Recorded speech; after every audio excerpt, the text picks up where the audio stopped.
എനിക്ക് അങ്ങനെ ഒരു ജീവിതാനുഭവം ഇല്ലെങ്കിൽ ഞാൻ ഒരിക്കലും ചിലപ്പോൾ എഴുത്തുകാരനാണ്. ഇപ്പോൾ എഴുതിക്കൊണ്ടിരിക്കുന്ന പുടവയിൽ എഴുതിക്കൊണ്ടിരിക്കുന്ന നോവൽ എന്ന് പറയുന്നത് എൻ്റെ ജീവിതം തന്നെയാണ്. അതിൽ ഞാൻ അനുഭവിച്ചുള്ള മാനസിക പ്രയാസങ്ങൾ, ഞങ്ങൾ പട്ടിണി കിടന്ന സമയങ്ങൾ, പട്ടിണി കിടന്ന് കരഞ്ഞിട്ടുണ്ട്, വിശന്നിട്ട് 1-2 ദിവസങ്ങളിൽ ഒരുപാട് ദിവസം. പക്ഷേ ഉമ്മയ്ക്ക് ചിലപ്പോൾ അന്ന് അവിലായിരിക്കും വാങ്ങുന്നുണ്ടാവുക. എനിക്ക് ഒരു അത്ഭുതം തോന്നിയത് അന്ന് ഉമ്മയ്ക്ക് വിഷക്കൂല. ഉമ്മ എത്ര ഞങ്ങൾക്ക് ഈ അവിൽ ചായയും കട്ടൻ ചായക്ക് മധുരം ഉണ്ടാവില്ല, അതൊക്കെ ഞാൻ എഴുതിയിട്ടുണ്ടല്ലോ, എത്ര ഞങ്ങൾക്ക് തന്നാലും ഉമ്മ കഴിക്കില്ല. ഞാൻ ചോദിക്കും ഉമ്മക്ക് വിഷപ്പില്ല, എപ്പോൾ ചോദിച്ചാലും പറയും എനിക്ക് വിഷപ്പില്ല, ഞങ്ങൾ കഴിച്ചു വന്നു.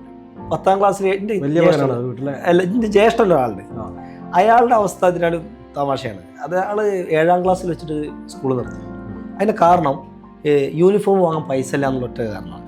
7ാം ക്ലാസ് വെച്ചിട്ട് എല്ലാവരും യൂണിഫോം ഇട്ട് പോകുമ്പോൾ യൂണിഫോം വാങ്ങി തയ്പ്പിച്ച് നല്ലൊരു വസ്ത്രം ഇടാൻ പോലുള്ള അവസ്ഥ ഇല്ലാത്തതുകൊണ്ട് അവന് സ്കൂളിൽ പഠനം നിർത്തി. പിന്നെ എന്നെ അവൻ എങ്ങനെയെങ്കിലും പഠിപ്പിക്കണം എന്നുണ്ടായിരുന്നു.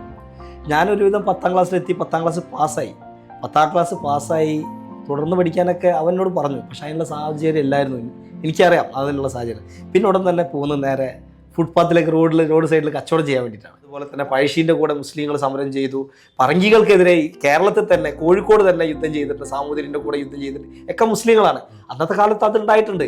അതിനൊരു കഥ ഞാൻ പറയാം. പണ്ട് കാലത്ത് ഈ പറങ്കികളുടെ ശല്യം ഭയങ്കരമായിട്ട് കൂടിയിട്ടുണ്ടായിരുന്നു ദ്വീപുകളിൽ. അപ്പോൾ ഇവർ വന്നിട്ട്, അതുപോലെ തന്നെ ഈ കുട്ടിയമ്മദ് എന്ന് പറയുന്ന ഒരു കടൽക്കൊള്ളക്കാരുണ്ട്, ഇതിൽ പറയുന്നുണ്ട്. ഇതിൽ കുട്ടിയമ്മദിന് വേറെ രീതിയിലാണ് ഞാൻ പരിചയപ്പെടുത്തിയത്.